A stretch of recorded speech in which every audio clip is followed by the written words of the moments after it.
Back now with our panel, the media director for the Federation for American Immigration Reform, Ira Mehlmen, and also with us, the executive director of the Conservative Hispanic Society and host of the Chris Salcedo Show, Chris Salcedo. Let me go first to you, Ira. There was John Bogman speculating on the Veep stakes, but do you think Donald Trump would actually pick someone who doesn't share his views about getting tough on the border? Well, we certainly hope not. You know, the vice presidential candidate should reflect the views of the person at the top of the ticket. There are probably a lot of good people he could pick from. But Donald Trump has ridden this immigration issue to the nomination. It was really a rejection by the voters of the establishment's position of kind of talking against what President Obama has been doing and then doing nothing to rein in his abuse of power. And I think that Donald Trump has learned that lesson, that he recognizes what it is that has gotten him to this point, and that he is going to probably plan accordingly when it comes to his vice presidential choice. Chris Salcedo, let me turn to you on another name that John didn't mention because we heard reporting this guy is out of it, but that's Marco Rubio. Rubio has really tried to reconcile himself with Trump. Do you think, given the fact he's from Florida, even with his vote for the Gang of Eight, Rubio is on that list anywhere, Chris?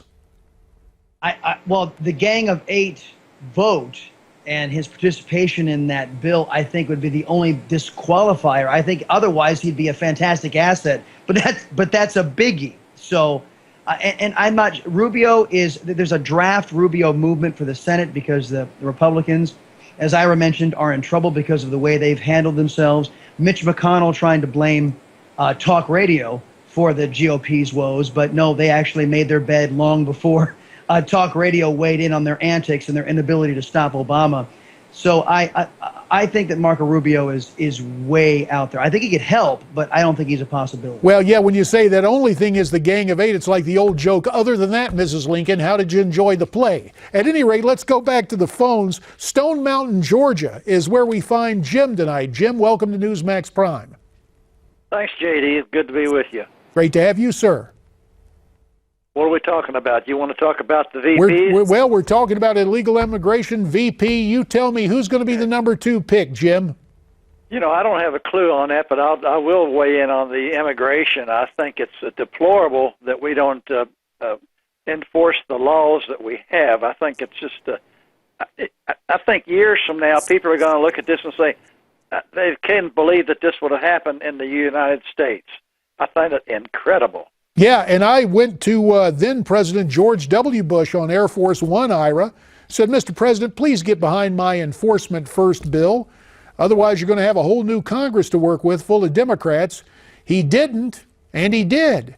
This whole refusal of the elites to understand how this issue resonates with the American people, it continues to mystify me, Ira.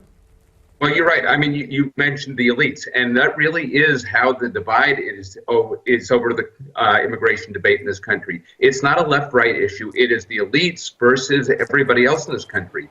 And if we're going to have immigration reform in this country, we need to define a public interest objective for immigration policy.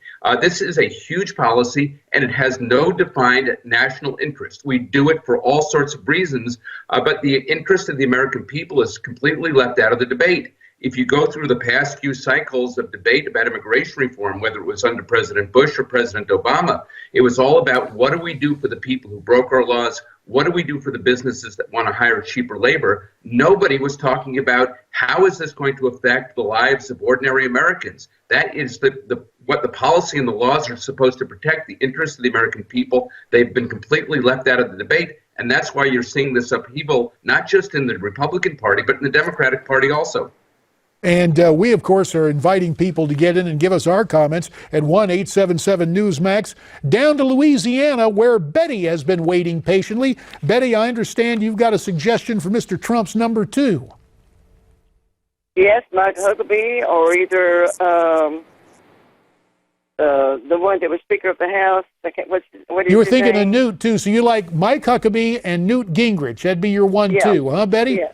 All right, those are 2 very accomplished guys. Let me turn to Chris Salcedo. Chris, you talk to so many people on your radio program. Is there anybody out there who's a dark horse, guts up on the border, where everybody, when they hear the name, will go, oh, yeah, that would be a good choice? You got one?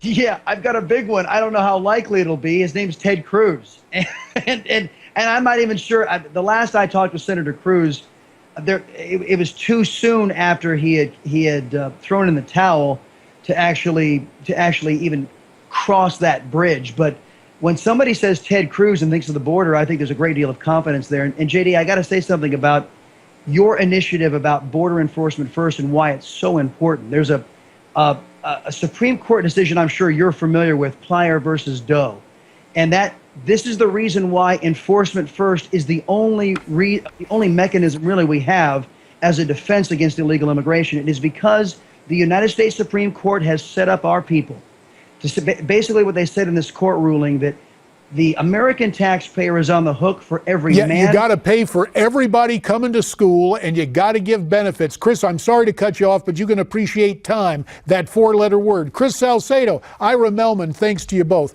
Quick programming note before we go. As of June 1st, Newsmax TV was discontinued on Dish, unavailable to Dish subscribers. We're disappointed by that decision. We ask you to pick up the phone and call Dish customer service at 1-800-700-4376.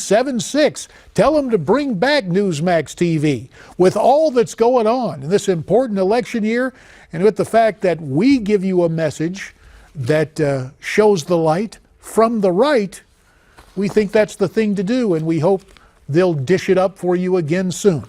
That will do it for tonight. Thank you so much for your time. We'll be looking for you tomorrow night. In the meantime, stay brave, stay free, stay tuned.